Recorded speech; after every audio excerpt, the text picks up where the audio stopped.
Iran's Supreme Leader Ali Khamenei sent Foreign Minister Abbas Araghchi to Moscow on Thursday, April 17th, with a letter for President Vladimir Putin.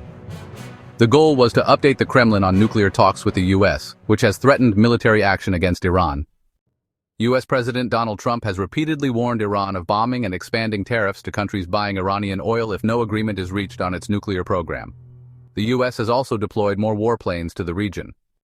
Last weekend, Iran and the Trump administration held talks in Oman, which both sides called positive.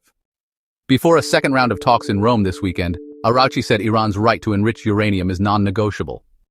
Russia, a close ally of Iran, plays a key role in the nuclear negotiations as a United Nations Security Council member and a party to the earlier nuclear deal that Trump abandoned in 2018. Araghchi told Iranian state TV that Iran had consulted closely with China and Russia on the nuclear issue. He called this visit a good chance to talk with Russian officials. So, the letter Araghchi brought to Putin covered regional and bilateral topics. And, Putin later met Araghchi at the Kremlin. Western countries claim Iran is enriching uranium to levels beyond civilian use, close to what is needed for a bomb. Iran, on the other hand, denies seeking nuclear weapons and insists on its right to a peaceful nuclear program. Moscow has bought weapons from Iran for the Ukraine war, and signed a 20-year strategic partnership earlier this year, though it lacks a mutual defense clause.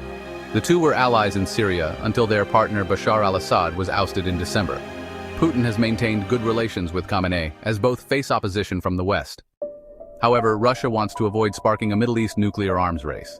Russia has called any military attack on Iran illegal and unacceptable.